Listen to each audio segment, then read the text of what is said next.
there was an interesting thing recently where we should talk about this, but the male blind or vision impaired runner who decided to run in the Paralympics against the women. And it was totally outrageous. This guy went through male puberty and the whole bit. But then you had people weighing in saying that's not fair. J.K. Rowling. Martina weighs in. And she's so annoying. I'm sorry, Kellie-Jay. Like she says that she's starting to say the right things on the trans issue, but she's been all over the board because originally she came out saying the right things, like men shouldn't be allowed to participate. Then she got all this blowback and she tried to moderate her position. Then she came back to sanity and said, no, I was right the first time. Now she's out there saying this is wrong. Oh, but by the way, don't blame Democrats. This isn't about the Democrats. Well, who is it about? Because the Republicans, at least in today's day and age, the conservatives are no longer voting for this nonsense and have been very outspoken against it. Yep. But she's got to protect her left flank. Yes, I've had quite a few episodes with Martina. Same. Where I do think she suffers from Trump derangement syndrome, unfortunately, which then sort of blights other things that she says. And I just wish...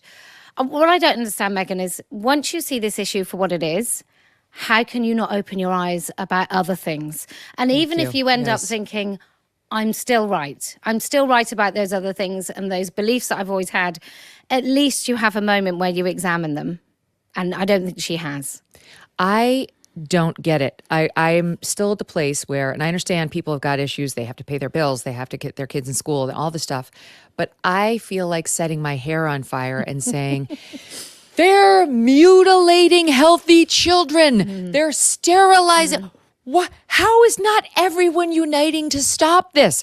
For me, there's no other issue that is this important. I totally agree. I just, I keep saying to women in the UK, and we don't surgically alter children in the UK, but I sort of say to them, like, how bad does it need to get? Like, what do you need? What needs to happen in your life?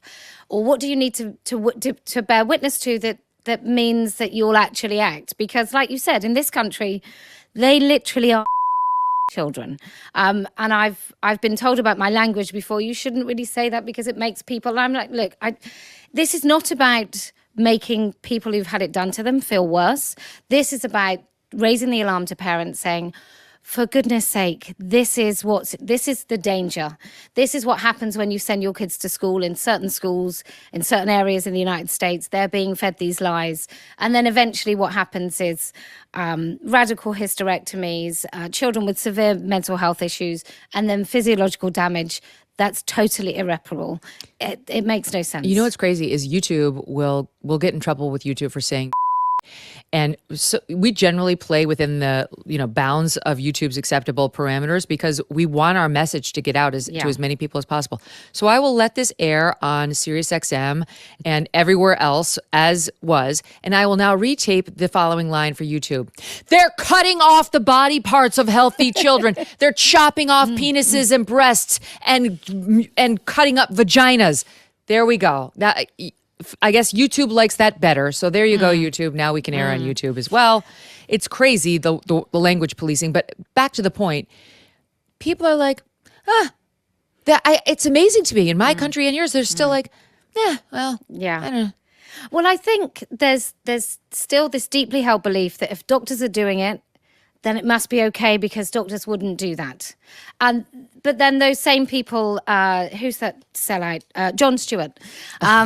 He did that whole thing about the opioid epidemic and how drug companies were lying to people and being dishonest and knowing that it was going to cause untold harm. And yet he still talks about altering children's bodies under the guise of transgenderism. And I guess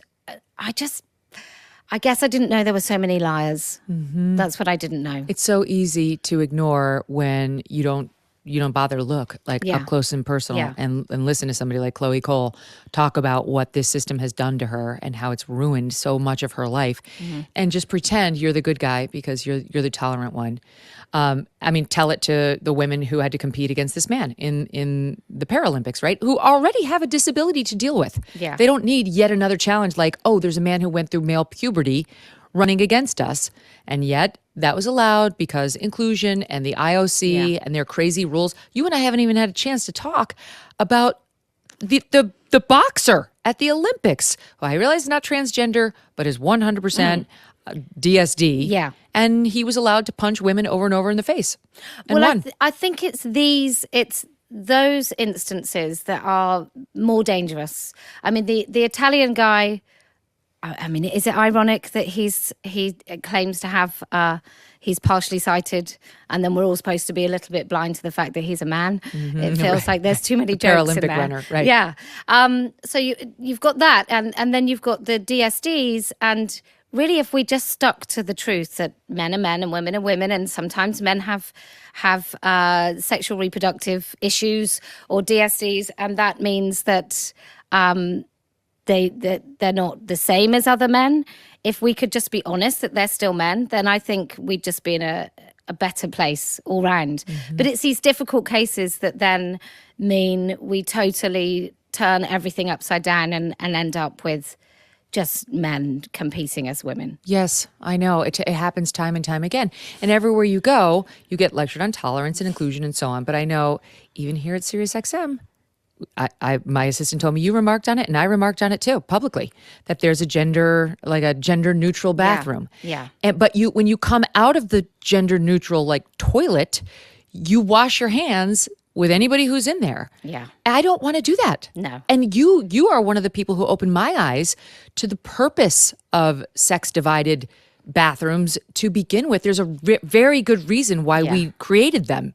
Yeah, absolutely. Look, I stood for election recently, and I went into a school in Bristol, which is quite a big city, and it's a state school, and it's for 11 to 18-year-olds.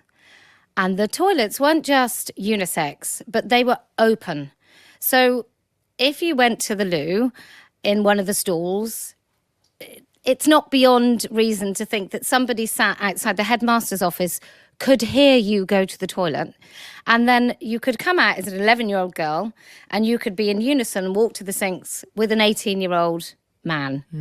And I just think, have all the people in the school forgotten what it feels like to go to the bathroom? Like, even as a girl in a girls only toilet, there were certain things that I might have to go and do in that toilet that I would gently, carefully unwrap any wrapper, and I wouldn't want anyone to hear it. It'd be totally embarrassing.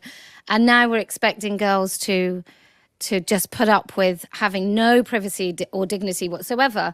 And what we know in the UK is girls are now not going to the toilet all day long, getting urinary tract infections because they are so embarrassed by the fact that there are boys right next door. I believe it. We are sponsored today by Donors Trust, the tax-advantaged way for conservatives to simplify their charitable giving. Charitable giving is about more than goodwill and a tax write-off. Conservatives understand that civil society made possible by private philanthropy is often more effective than yet another government program. Donors Trust offers donor-advised funds, which work like your own charitable savings account, helping you simplify and manage your charitable giving. You make your tax-deductible contribution into your account, then grant out your funds to organizations like churches, education groups, and public policy institutes, or invest your charitable dollars to grow your future giving potential. Donors Trust handles the details and can even offer recommendations on where you can have the most impact. With the uncertainty of a changing presidential administration and Congress next year, now's the time to secure your charitable legacy with confidence.